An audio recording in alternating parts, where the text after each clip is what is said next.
My camera is not working for Zoom.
Hello everyone, and welcome to the Drive Conference.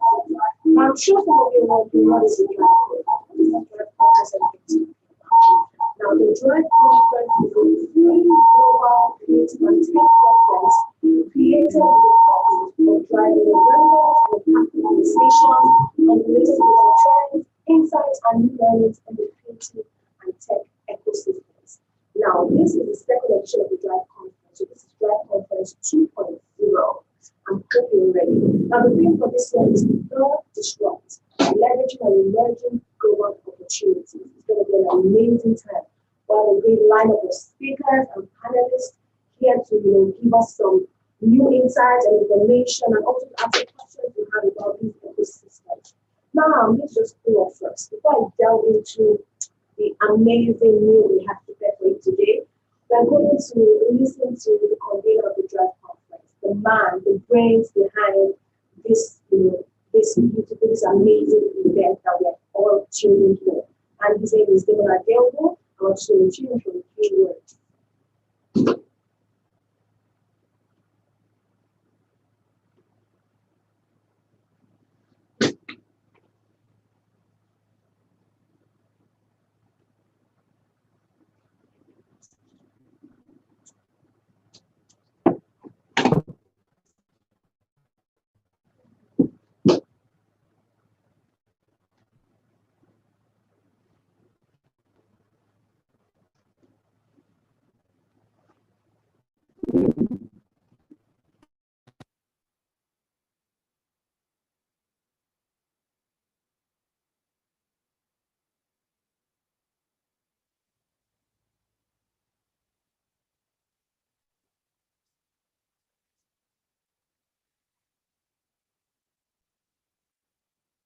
Welcome to Drive Conference 2020.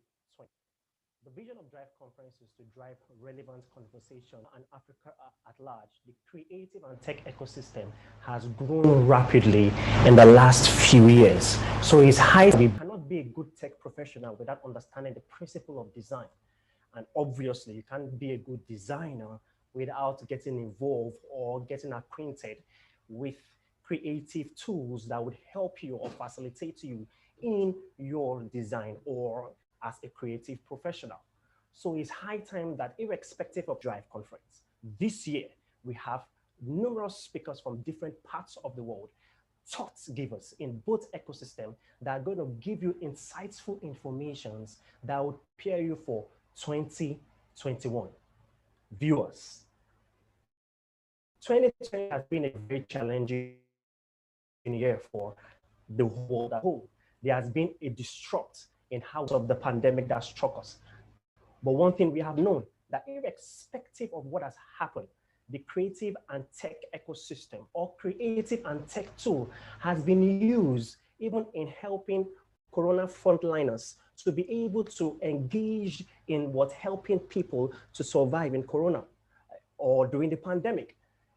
When we had experiences of social injustice like the Black Lives Matter or EndSARS in Nigeria, we saw people adapting or using creative and tech tools to communicate information to drive those movements. Irrespective of the disrupt we've had in our society at large, we saw the creative ecosystem being behind the scene to engage the world, despite the fact that we had a pandemic, to create innovative tools in which the school systems use what to communicate, irrespective of the lockdown in global spaces. We saw people engaging in virtual schooling. We saw people adapting in creative means, even to communicate things irrespective of the global challenges that we had. This indeed caused what? A disrupt in the global space. But irrespective of the disrupt that occurred in the global space, there are also emerging opportunities. Hence, why we have the theme for this year, Drive Conference, the disrupt, leveraging on emerging global opportunity. I wanted to sit back, Relax, because we have the best speaker at this time to teach you, inspire you, educate you on how to leverage on the emerging global opportunities that we have in our time, to how things are. What collaborations in what as you sit back and watch and listen to art. Also, we're also going to be having speaker from the animated industry. Then on Sunday, we're going to be having tech professionals that are going to come and speak to us on the future of the technological ecosystem. You cannot afford to miss this session. Thank you so much for joining in. Sit back, relax, because you're embark on a voyage of self-discovery. Thank you for attending Drive Conference 2020.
Living new and creative solutions, and in a world where we have to be distant socially, so in a social way, we find new opportunities on digital and technological that can bring us together and can actually connect.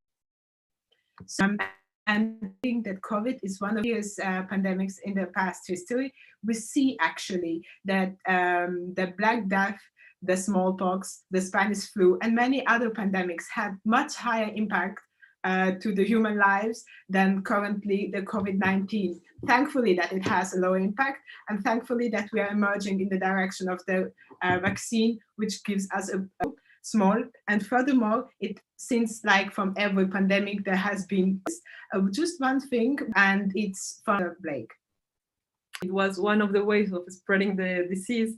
It also allowed a lot of social and cultural exchange that allowed many disciplines to develop, such as alchemy, that is our predecessor for chemistry as we know it nowadays.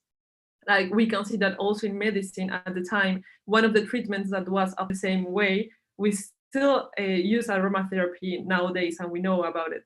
And the other fact that we can learn about it was that they knew that since people's health was really weak, like it was important to make labor less hard. So they invested in new technologies that later on the years to come gave birth to the invention of the printing press.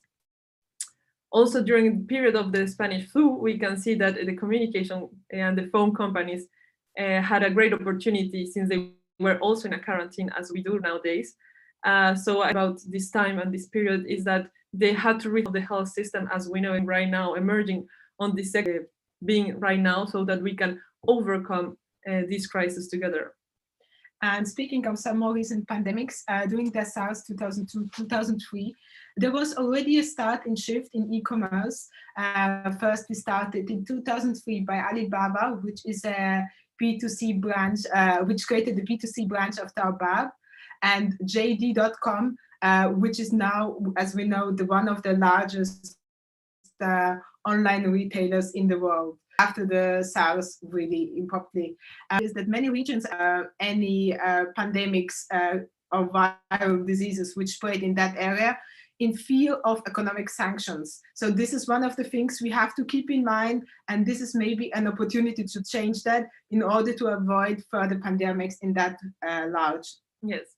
So now that we have taken a peek into the past, we are going to speak about the opportunities that might arise today with our actual crisis. And we will have a more exact overview, a small overview for the first, regarding the winners and losers of the current period. Being digital already before the crisis, about winners and losers, there's certain fields and industries which are in between, but if we analyze it more deeply, we see that agriculture is one of the rather clear losers, in the fact that during the same period as we had to be in lockdown, the same way the farmers had to be in lockdown, which meant less production. The demand was the same or even higher, and no workforce because everybody was in lockdown. Also, the fact that the borders were closed and the export was not possible, use other options for their commute, bikes, e-bikes, e-scooters, and further, which will be a future opportunity. We have also an example. The credit, as soon as you can reduce your carbon footprint, and this credit you can use in order to buy coffee or other products. This would be a great idea for other cities and countries to amplify, but the importance here is also that the cities will work on the infrastructure. We are speaking about, if we have more bikers, we need also better biker roads and so on. Right now, a deep reconstruction, and that they have become, during this crisis, like a main role for adopting digital measures. And for example, they were already trying to go digital before the crisis. And there were existing methods that during the lockdown and during this period, they have grown very popular. Like, for example, the cashless payments. We can see that there is a really, thank you, that has really been a decrease in the withdrawals or the cash payments. And also there have been like a lot of remote services that are emerging, but were before also, and that are now emerging. So for example, what they have been doing in China, some banks in China, is that they have been giving a lot of remote services so that they make it able to people to bank from home.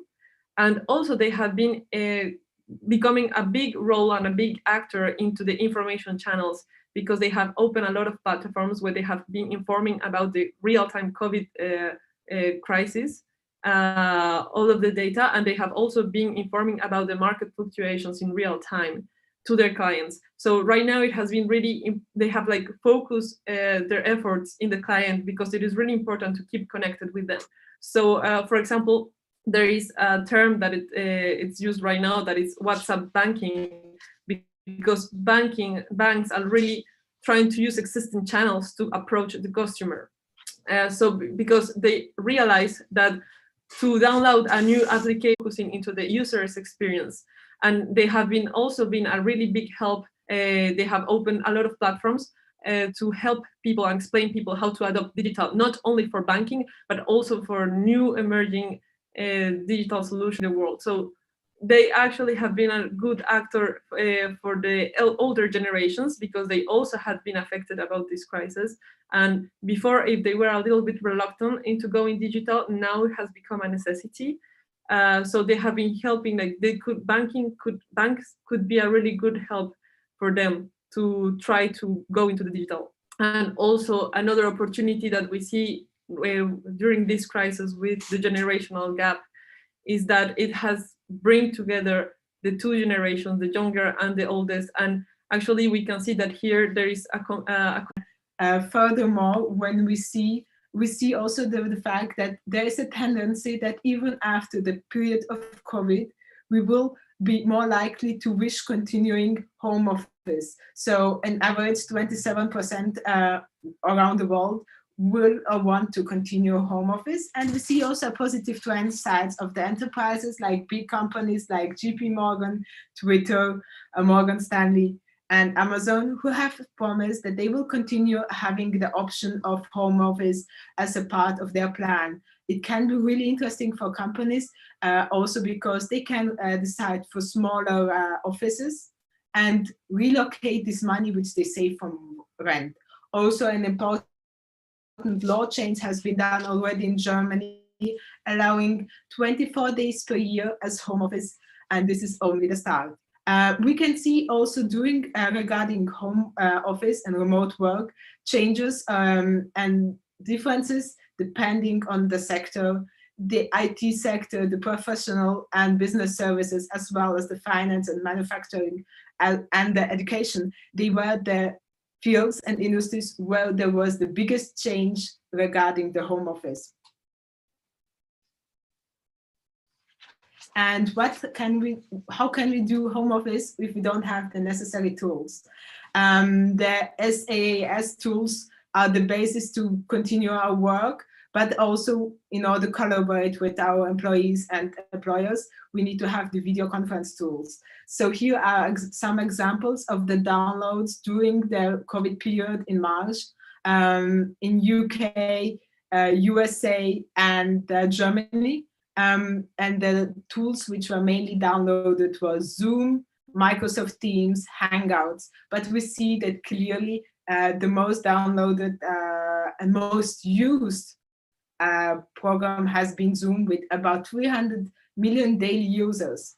And when we do work from home, there is a new danger and no new importance, and this is the cybersecurity. And this is the opportunity which many of companies and also organizations and governments have now noticed to increase and to work on the cybersecurity.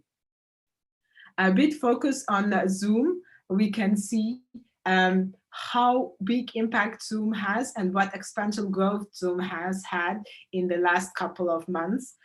We see that in the period from March to April, there has been a really big change in the daily downloads, reaching over 3 million daily downloads on several days in this period, and bringing Zoom and TikTok, one of the most downloaded apps during this COVID period. And an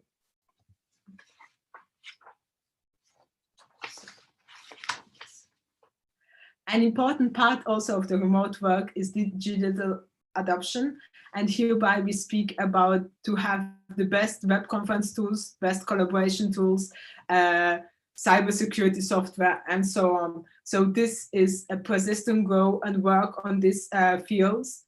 And the future, like I said also earlier, where many companies are agreeing, is the hybrid telework. So part-time in the office, part-time at home. And from here on, we go directly to our field where we are the most competent, which would be the e-commerce. We can see that the Chinese market, the e-commerce market is the most $1 trillion by this year. Medicine, cosmetics, and other healthcare products were in the growth of e-commerce, and we can see on e-commerce also the same shift. We can it has increased immensely. So there's been a huge shift in that way.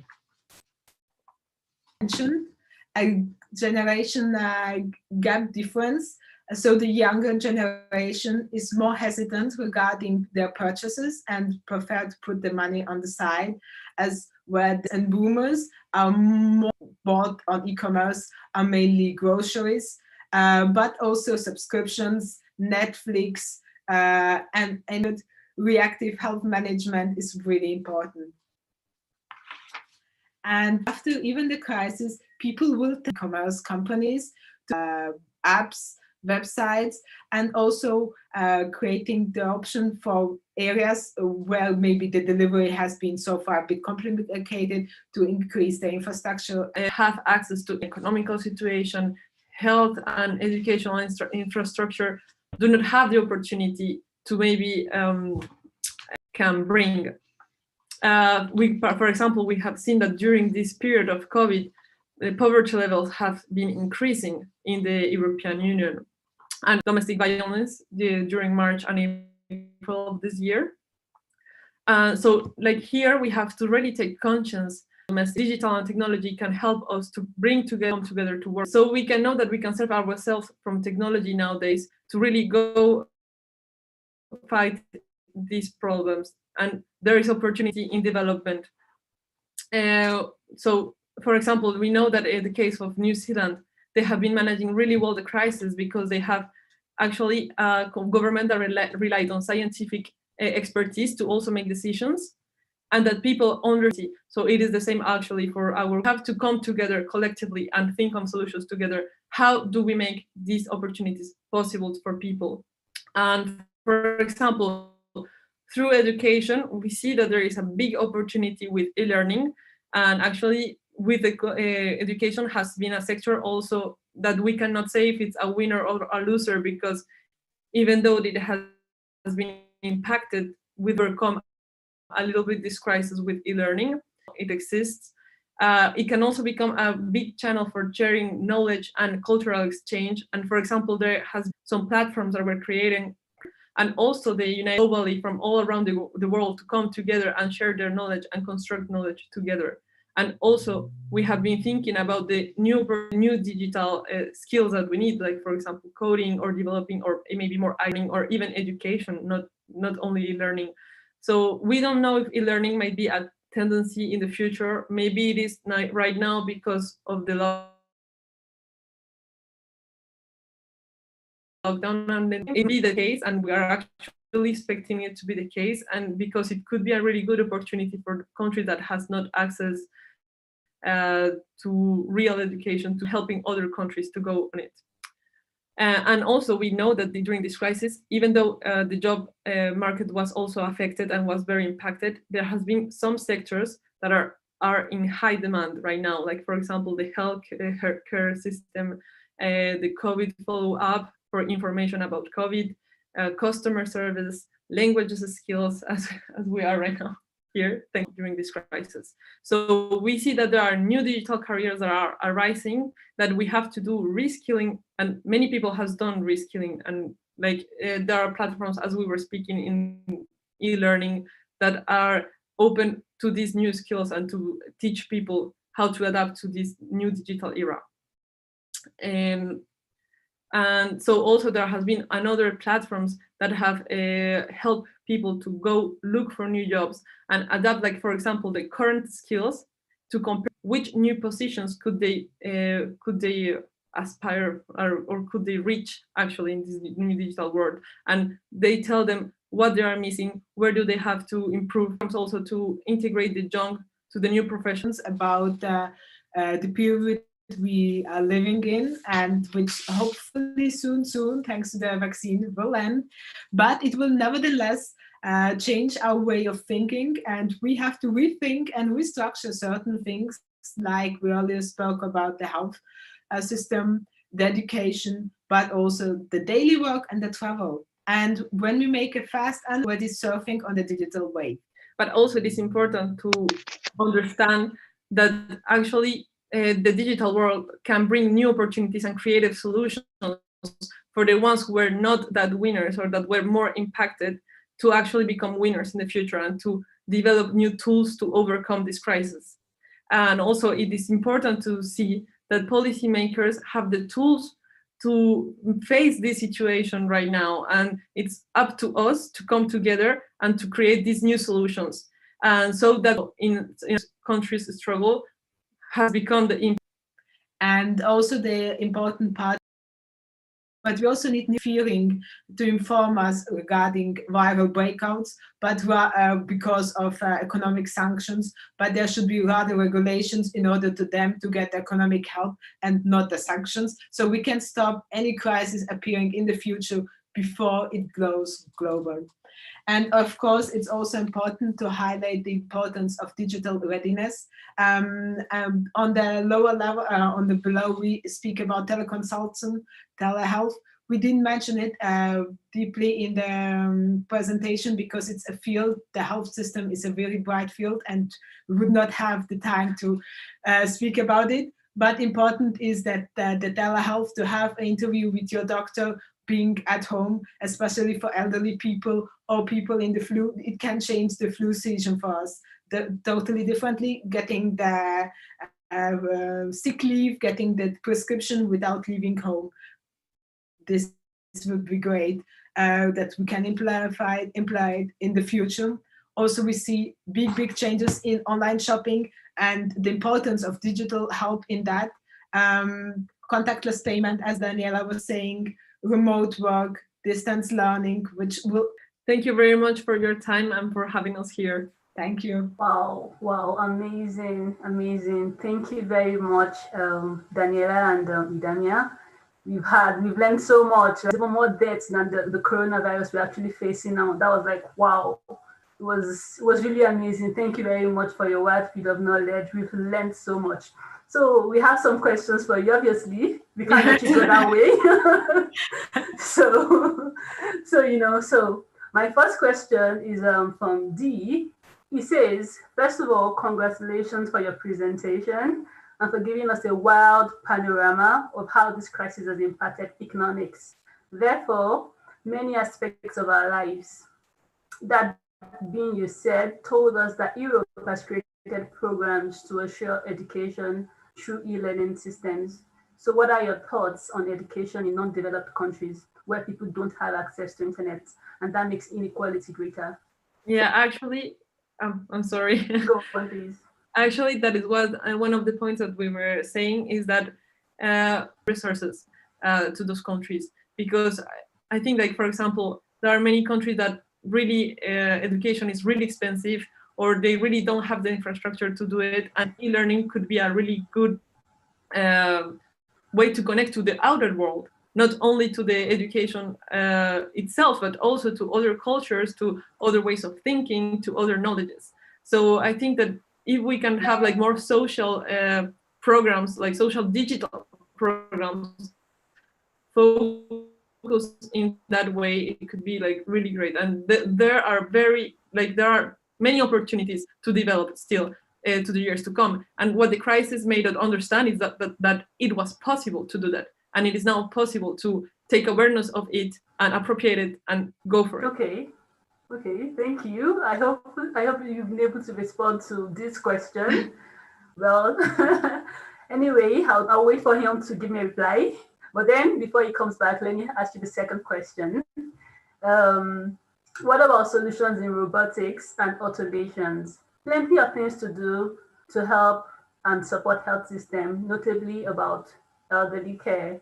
In Asia and in Japan in particular, it seems really increasing. So he's actually trying to find out about robotics and automations. What do you think about this field?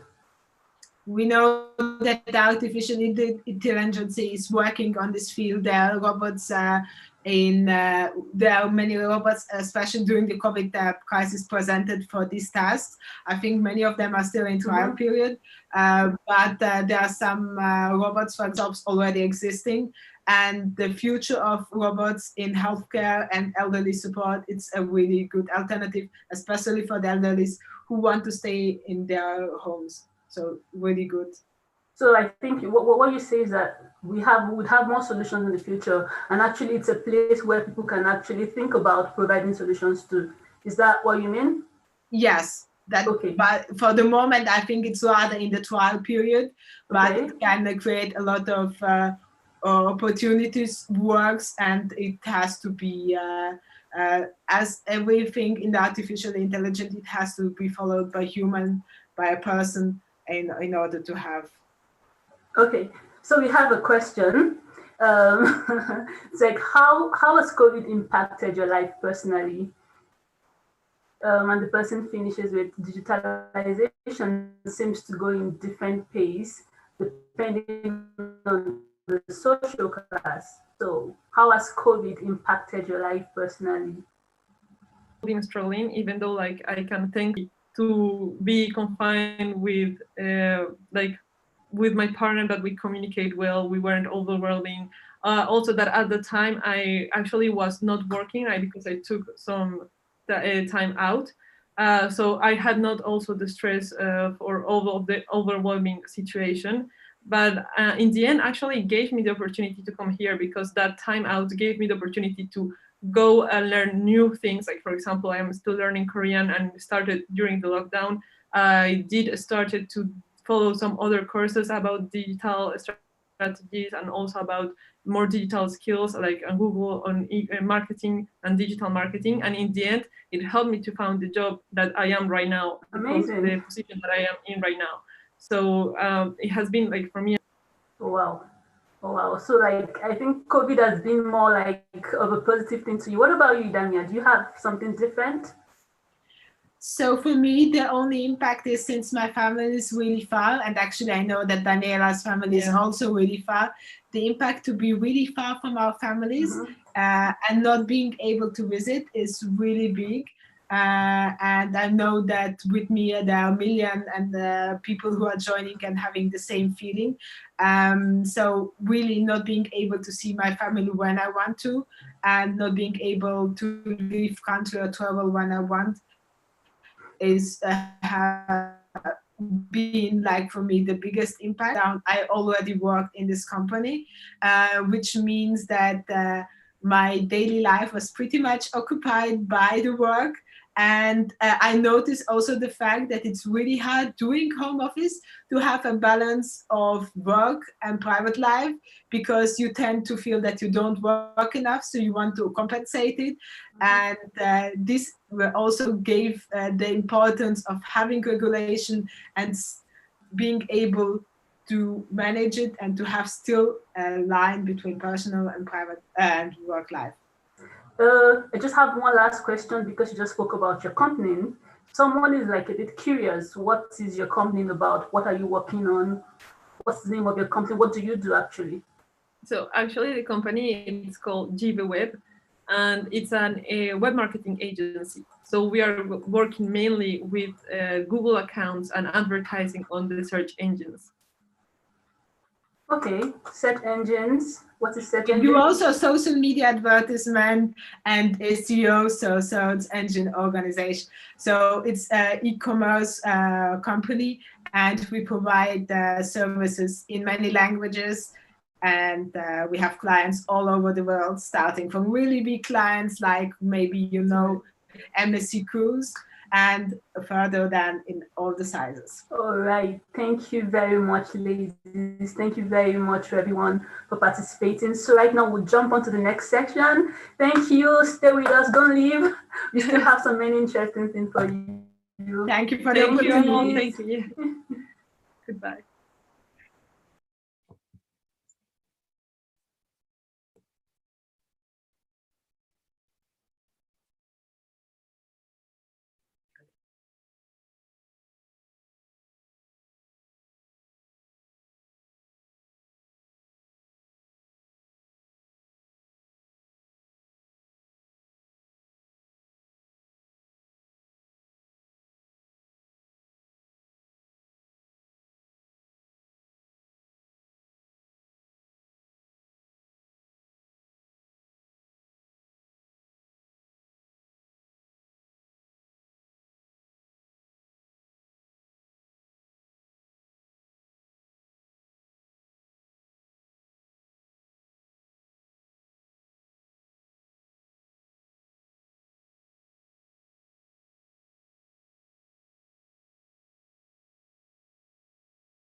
Insight. I hope you are enjoying the next speaker, design industry. He has written several articles on identity design and has spoken at a number of design forums. He's the author of the first fifth industry. Tola Alabi is also the lead designer at ACE Charity, a non-profit organization making a sustainable, realistic, and effective difference in the lives of Africans. He holds a bachelor's degree in architecture from the University of Obafemi Awolowo, and has a postgraduate certificate in computer interactive multimedia design from Niagara College in Canada. Tola's works have been exhibited both locally and internationally. In January 2010, Tola hosted his first solo art exhibition tagged I Am Art, where he showcased 10 of his most prestigious graphic art and photographic pieces to rave reviews from so many participants. Now, I'm sure you guys are like, this person who's about to talk about the business of design. We can't wait to hear it. And I promise you, he's going to be amazing. So let's sit back, relax, and enjoy Tola Alabi. Thank you all for by chat, if you can hear me clearly, because national designers and creatives. So I'm very glad to talk about this topic called the business of design. If you're a designer, just let me know, put a thumbs up there if you have to be good, or a cake maker, or a fashion designer, or a photographer. You know what I'll do? I will in this session. I'm going to be going through some of the questions I get from designers, and I'm sure everyone will get good value from answering this question, because it's more likely than not that a lot of you have these questions too, as designers or as business people. So I said I would ask myself that question right now. Advice. Now, I don't have a business degree. Introduction of my profile was read out. It sounded really nice, but a lot of things that one thing that was not read out in that profile was I had no graphic designer mentors whatsoever. I didn't know any successful graphic designers. I didn't have any relations that were even average. If they're not even successful, average. I didn't know anybody that had failed at graphic design. I guess that I made a lot of mistakes. I spent 7 years making mistakes. But the good thing is that I spend a lot of time learning from my mistakes also. So go back and make the same mistake, advise people. So when people, you have a make mistakes. And that's why we went from primary school or secondary school or university that tells you, look, making a mistake is bad and it only reduces your grades. That's the first obstacle that you must try to surmount. And the second thing, if you want to start a business, second thing, you must start much more seek a hard environment, because businesses love hard environments. That is no hunger problem. There won't be people selling food. If there were no crime problem, there won't be people in the security industry. If there were no boredom problem, there won't be people in the entertainment industry. So you need to look for a hard environment, that environment that seems unconducive, because that environment is the best environment for business. And that's why when I hear business people say Nigeria is too hard, I'm leaving Nigeria, it's like an oxymoron. You're a business person and then Nigeria is just too hard, I'm going to Canada where things are easy. It's like oxymoron, because this is the best place to do business, where the more challenges there are, the more problems there are to solve. So if you're going to do business, then you have to be in a place where it's hard, where there are challenges and there are problems. Now, I schooled in Obafemi Awolowo University, and I did my postgraduate in Canada in a school called Niagara College. And after schooling, I got a job immediately after school. I got a job because I did very well in school. And that was after I realized my passion for design. In the normal traditional school, I didn't do well at all. But after I found out my passion for design and I did a course in interactive multimedia and design, I did very well and I got a job. A lot of my classmates didn't get jobs. I got a job. I got a pretty good job in Canada and I was working the job. And one day I called my dad. I said, look, I'm coming back to Nigeria. And you know how your parents would feel when your son is abroad. You're already telling your friends that, look, you already have like a passport to go abroad, because your son now becomes, or your daughter now becomes a passport for the rest of the family to go. So I was like breaking their hearts. Why did you come back? Are you insane? And it's the fact that I just said, I felt like Canada was too easy. It was way too easy. Life was too easy. You switch on the light and it was light. You open the tap and there was water. The roads were good. Everything was just too easy. To 5 type kind of person. So I was frustrated in the job. I wanted to work with clients, and everybody was like, do it yourself, because it's so easy to do it yourself in Canada. You wanted to paint your house, you can paint your house yourself. You understand? Because it was easy.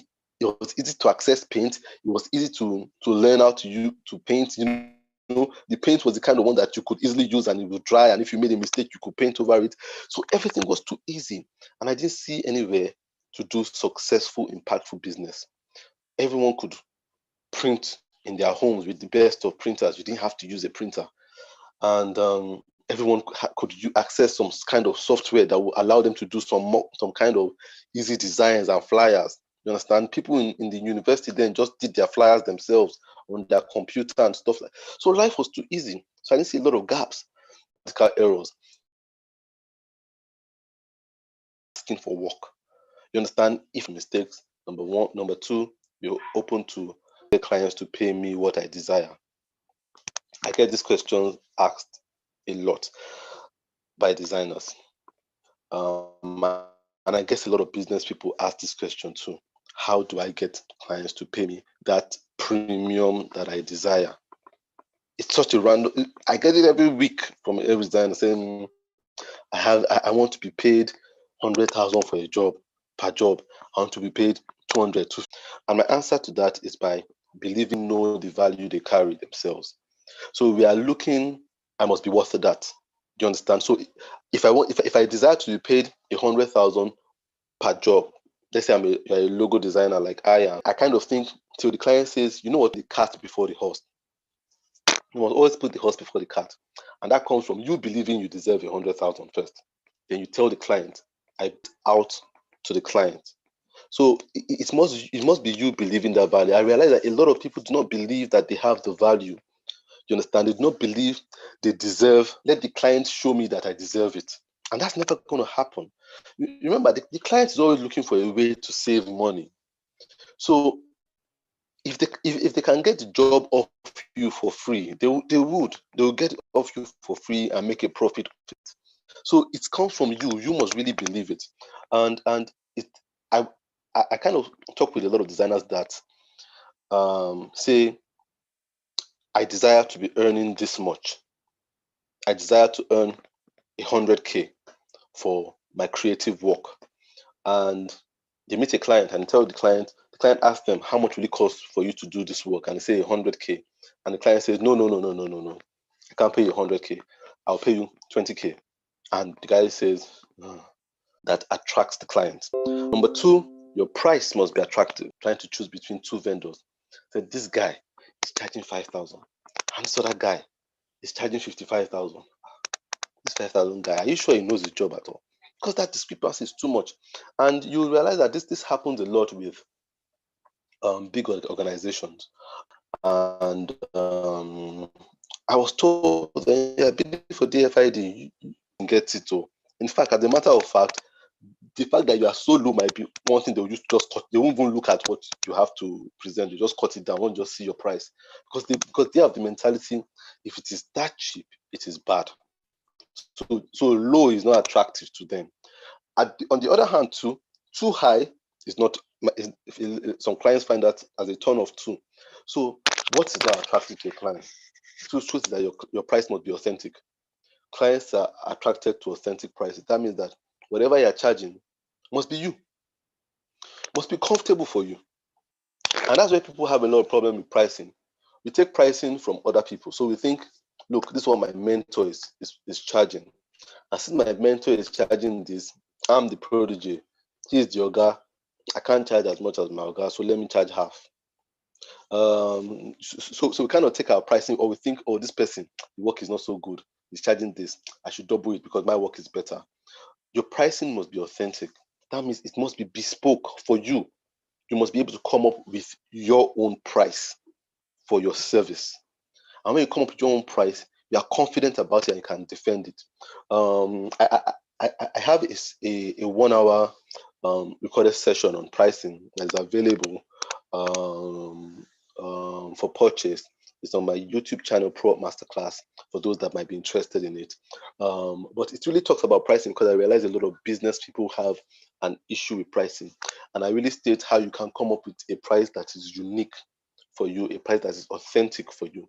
So maybe by the end of the session, I'll leave my number. Whoever is interested can contact me. I'll tell you how you can get that video. The second thing is, the third thing we looked at, your portfolio must be attractive. Sounding and amazing to me how many business people in Nigeria have a good product but have a very rotten personality. Personality is terrible. People don't even see personality as part of their packaging.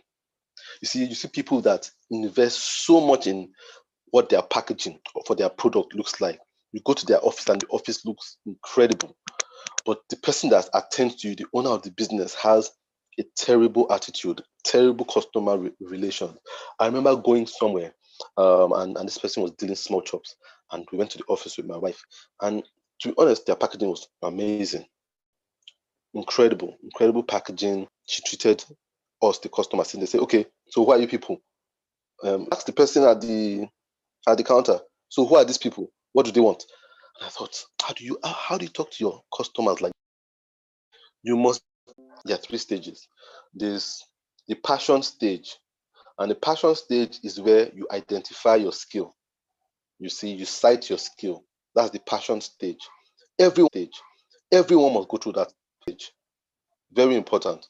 You must always go through the passion stage. So if you want to really be able, you see, people that don't go through a passion stage are the people that they've not gone through a passion stage. In your passion stage, you play. I was doing work for everybody. Anyone that wanted to do a logo, come and do a logo. I did a logo for them.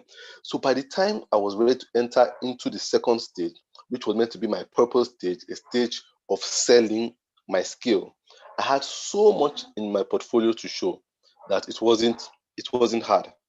You understand? So I just had so much to show. So I just showed that busy. You understand? So when people tell me I started my business, I don't have anything to show, it makes me realize that those people have a stage. They've gone straight from starting a business, let's start making money. Always a big mistake because you don't have anything to show. So as I said, there are 3 stages. There's the passion stage, there's the purpose stage where you sell your skill, and there is there's what I call the charity stage, help to build other people up. So if you don't have anything to show, it means you skipped your passion stage. Now, what can you do in this situation when you skipped your passion stage? Well, you might have to just step back and just start doing free work. Do free work for people. You understand? Show them what it is you can do. So that's when you now start to leverage on relationships you have. So you might really have to do free work or very cheap work just to show something to people. So you can never skip any stage. You can just, do I get bigger clients? Now, clients, way too much. I had someone ask that question. Say, I'm working in a printing hub, and all of the people just, how will I get at 2,000 naira clients? 2,000 naira clients, 2,000 naira clients, and I want to start getting bigger clients. Now, as I said, one thing you can do is increase your rate. When you increase your rate to what you actually believe you deserve, those people that can't afford you will fall off. So if you, let's say you've been collecting 2,000 for your job and you believe you deserve 20,000, then start charging 20,000. Those guys that have only 2,000 in their pocket will then they might start introducing you to 20,000. That means that somebody that would now come and now say, let me go and design with Tola, they will say, Tola, you won't collect 2,000, it's 20,000 you collect. You understand what I'm saying? Then those people will now be your marketing people. Then they will now say, I have one brother, he has money. Let him come and I'll tell him to come and meet you to design, because they know what your rate is. But I think what concerns me the most with this question is, how do I get bigger clients? Is don't focus on that. I think the focus should be more on people ask that question. How do I make bigger clients? A lot of designers are too ready to just, it's almost like that food is ready mentality. That food is ready mentality of, I want to start working with the Coca-Colas, and I want to start working with the global companies. But nobody's actually thinking of how can I turn this small client into a big client? And that is what is more profitable in the long run, because that's what attracts bigger clients. I would say this, I've had clients in the past that have quite a lot of money, but I saw they had passion. And I realized that they needed my service to get somewhere. And I was like, oh, this will make a really good Cinderella story. That I took this person from this level that just started out as a really small school. And now it's a big school. And I always tell people, look, we started from here with this school. And I realized that story attracts a lot of clients, because people can say, if this designer can work with these people and take them from 0 to 10, that means it can take us from 10 to 50. Do you understand? That's what attracts the big companies. You understand that you can make a change. But I think that food is ready mentality of, I have not helped anybody to grow. I just help them to harvest. The company I worked with recently, a logistics company, and it was really small. But when I helped them, it became bigger. You understand? It was like, I didn't take them like from 0 at the helm of authority, people that the shareholders, the people that own the company, the logistics company, that, look, just from working with this guy, we've been able to go from a company that nobody knows to a company that gets business every day. And what happened from that is that they introduced me to their other company that was bigger, which was actually a school, was real big, and this was really it was a much bigger project. I said, look, consult with us and help us take this school to, we're already at this level, but we want to take it to a higher level. So you know what? Do what you did with this small company and just try to do it times 10 on this bigger company. So a lot of times it seems greedy. Instead of asking that question, how can I make how can I make bigger clients? How can I make bigger clients? How can I have a portfolio of underdogs that are made champions? And that in the end becomes more profitable for you as a business. Now, the last question that I want to answer is that I want to share with you that people normally ask me, especially designers, is what should a design business avoid? What should a design business avoid? And what should I avoid? And this normally comes from people that are just starting their business and they just want to get good advice at the onset. And that's really good because not too many people are so forward thinking about, look, I'm about to go into this. Can you tell me, tell me the things I should try to avoid doing? Remember, mistakes are good, but some of them, this I would even call a mistake. This is just an attitude. And that is the attitude of stagnation. Stagnation. Every business should avoid stagnation. And another name for stagnation that people do not know, that people might think this is, because stagnation is such a negative word in sheep's clothing, is comfort. Every business should avoid a place of comfort, a comfort zone, and must always be able to spot when it's time to change as a business. You must always be able to spot when it's time for you to say, you know what, I need to change. I need to move to another uncomfortable level. Remember, you must always seek hard environment. So when you choose that, look, I just want to stay at this level because it's so comfortable, I've spent so long to get here, then you begin to stagnate. And when you stagnate, you die. So, and how can a design business or a designer who is in business stagnate? And I'll put it this way. I don't know what the levels are in other businesses, but I'll tell you what the levels are in the design at the bottom of the pyramid, which I call the artifact designer. Do you understand? Where people contact you to design something. That thing might be a logo, might be a flyer, might be a website, might be UX design, and so it might be an animation, but someone is contacting you to design something, and you are the one actively designing that thing. You are at your system, at your laptop, clicking the mouse. Every designer starts out. Now, because it's a good place to start. You build your skill. You understand? You build your skill. I started out at that. And some people kind of look down at it that I don't want to be an artifact. I don't want to be an artifact designer. But it's just a starting point. And it's not a bad starting point. So a lot of people start out there. But the problem is a lot of people spend too long there at that artifact design level, that level of creating something. You are actively the one creating that thing. You are actively the one creating stagnation. And I believe I got a certain age when even coming with artifact design. And that's shown early and locate your skill early and start out early. And that's why I try to talk with a lot of designers that are in their late teens or early 20s, mid 20s. I'm very attracted to them because I just say, because at that age, they're still very adventurous. They're still very open. Look, if you give a 21-year-old person a logo to do, that person will do it. And if the client has like 6 revisions, that person is open to doing 6 revisions. Do you understand? Because their mind is still very open to learning and doing things new. So each client says, change this color, change this. I don't think, okay, let me see another option. They are so open to doing it. That's because they are artifact. They have so much joy working. You understand? On that artifact level. So I'm like saying, if you are 20, just don't feel any shame doing artifact.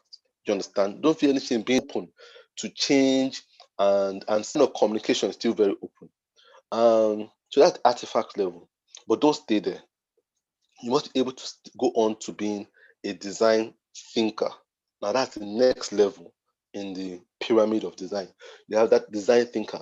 Now, the design thinker, as the word says, does a lot of thinking. He doesn't do a lot of the working on the computer. He might be the one that will just say, okay, what's the idea for we are having for this logo? What's the idea? Okay, let's use a bird. I think a bird will, because based on what this company, a bird can be a symbol of strength, can be a symbol of freedom. So let's use a bird. Now he's interacting with an artifact designer. So he will tell the artifact designer, just illustrate a bird. Let me see some wings that you can come up with. So he's selling a lot of his mind and his thoughts. So he now becomes a design thinker. And so sometimes he might step in there to use the stuff again, just to correct and edit what the artifact designer is doing. But he's not bent on being the one clicking the mouse. You understand? So he's the design thinker, and he's doing more of the managerial work. Now, I realized that when you enter into your 30s, you enter into that place where you don't feel very comfortable taking orders and being people telling you how to do things nitty-gritty. It's very uncomfortable when you hear a 30-year-old person, 31, 32, 33, 34, or 35. It's very hard to manage those people. If those people are working and they have a boss, they are the kind of people that grumble a lot when the boss tells them to do something. They don't want to do it because in their mind, they're already set. So they want to manage more. They want to. Once they're entering your 30s, you should be working more as a managerial person. You set values and your set way of doing things. So when someone is telling you do it this way, you have to really bite your tongue, you understand, or bite your lips to do it that way. Unlike a 20-year-old, that 20-year-old is open. A 20-something is open to doing things a different way. Just wants to try it out. But 30 is not. So I feel when you see yourself, you're about to hit that 30 mark, that is the time for you as a business person to say, well, I need to employ somebody. I need to get somebody under my wing. I need to get a younger designer. So by the time you're like 29, just start mentoring somebody. Get a person to start to work so that by the time you hit 30, you can be doing more of design thinking while that younger person is doing the artifact design. But a lot of people stay at that artifact design well into their 30s and they become difficult designers to work with. What they've grown into, I can imagine now, so me doing, I'm going to be 40 very soon. And I can imagine me, I'll first saying, you know how old I am? You know how long I've been doing design? You're telling me because I've stayed at a level that I shouldn't be too long. I'm taking things that I shouldn't be taking. At that point, I should be passing on to another guy who's ready to do that. You understand? So don't stagnate at design, artifact designers. Go on to being a design thinker. And don't even stay there. Don't let that be a comfort point for you. When you start entering into your 40s, mid 40s and things like that, you have to think of how design thinker is always trying to solve like those design problems, those graphic design process. So it's always solving a project problem, the project of how to do this design for a school and stuff like that. And so it's always a design project. And the artifact is always trying to solve that thing. So it might be a logo, but the design leader is trying to solve a people problem. So it's more of the people. So it's trying to say, how can I change the way people act? So instead of trying to change or solve a design problem, as a design to change the attitude of designers. Say, look, you know what? How can I get designers to get paid more? How can I get designers to be more confident? You understand? So see, that's not a design project problem. It's a people problem. So you're now like, okay, you now start studying more of people and saying, you know what? How can I build designers' confidence so that they can be proud to be designers? Or if you're not even a designer, a photographer, or whatever it is, you're now thinking of how to solve people problems. You understand? So, and that now makes you a leader because now you're helping people to have better lives. So now you're sharing more. It's more of sharing. The other stages are not as sacrificial. They're not sacrificial. They're always thinking about it's about themselves. Which I'm not saying that in a bad. It's just what it is. It's mainly about themselves. Like, how can I solve this logo? So it is the logo that you are working on. The thinker too is thinking, how can we solve this project? It's the project that you are given to work on. But the thinker, the leader is thinking, how can I help these people?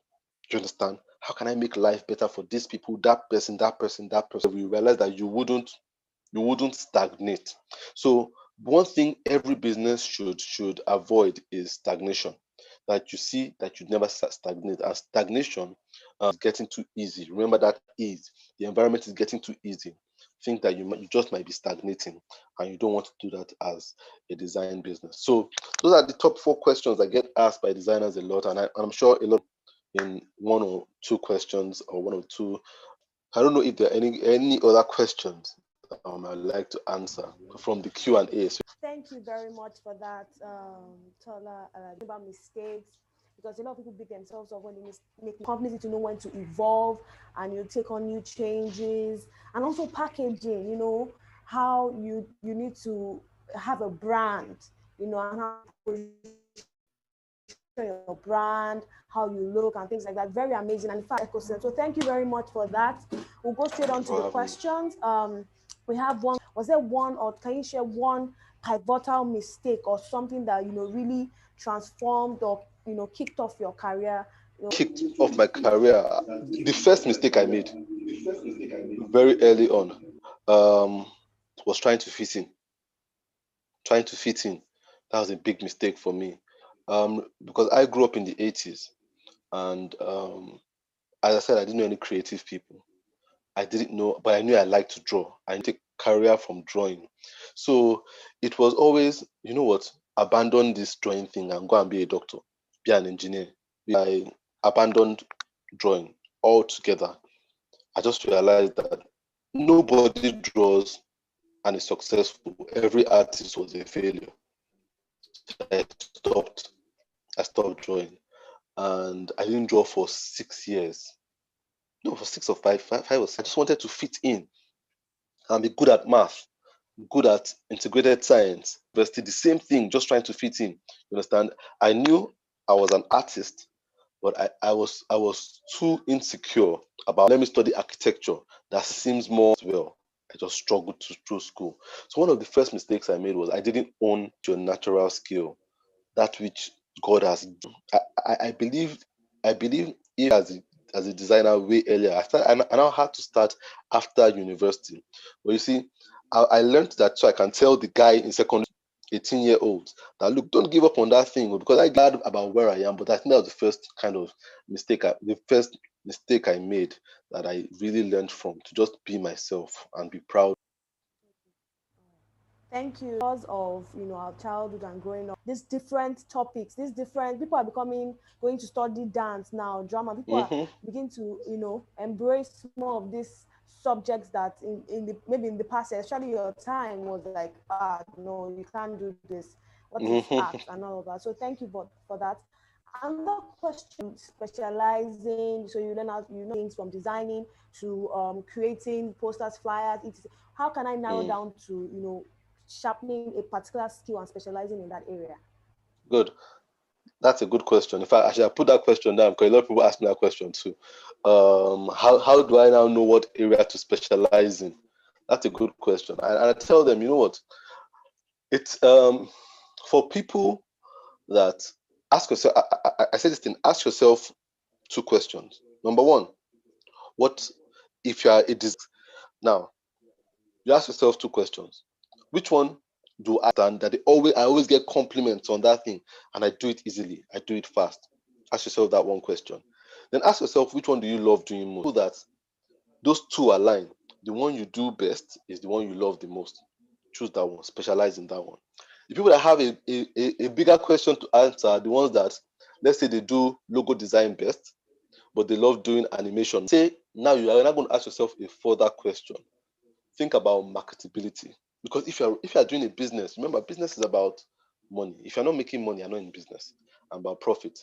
So you have to think of, look, if I'm going to be doing this business for not over that, because I would rather something I don't mind waking up at any time to do, that you feel, rather than pleasing what other people. So if you love something, the chances are you will do it more, you'll be more open to learning, and you'll become better at it.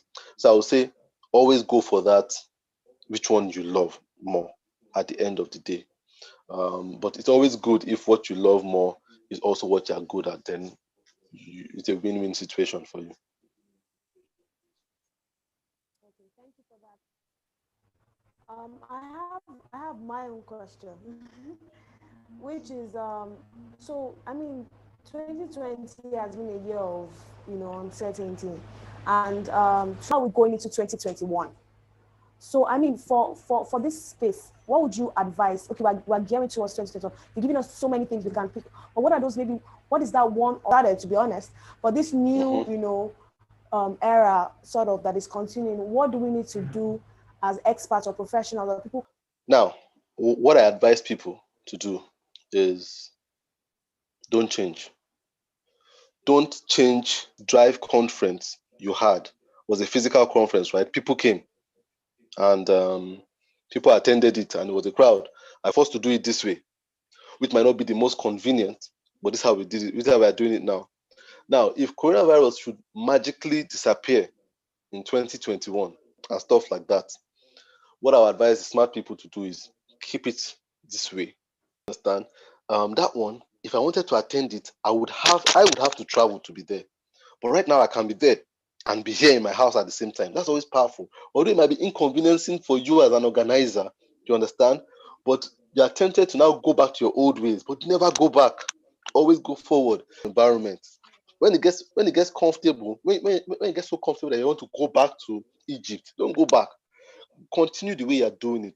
Because you know what? It will happen again. It might not be Corona, it will be something else that will stop us. But it's only the brand. Sometimes my kids' school, they're kind of doing it. They're doing online. And the government said, come back, and everybody opened up their school again. I'm like, that's not very smart. I think a smart school would have stayed online. It might have been a hit for them, but the truth is it will happen again. Something will come to hold things. Only the guys that can endure the pain of this year and continue doing that painful way of doing it and become masters at that painful way, those are the ones that will really enjoy it when it comes again, because they'll be ready. And they will take all the markets from the people. That's all the questions we have. But before we end, I just want people enthusiasts on the call. So can you just share some words of, I mean, you've been in this business, everything has happened, but to keep striving and to keep going for what they really, believe in and what they really love to do. All right. I think what I would say in passing is discourage or hinder you from putting yourself out there. If you're just starting as a designer, put yourself out there. Don't think, because a lot of people do this thing and they kind of go to my own page, look at my work and say, okay, and look at my work and say, Mr. Tola is doing good design already. See how my own work is. I'm so far from him. How can I compete? And I tell people this, people don't work with the best designers. People work with the best designers they know. So there are some people in your circle that I will never do. You will only be the designer, some big guy out there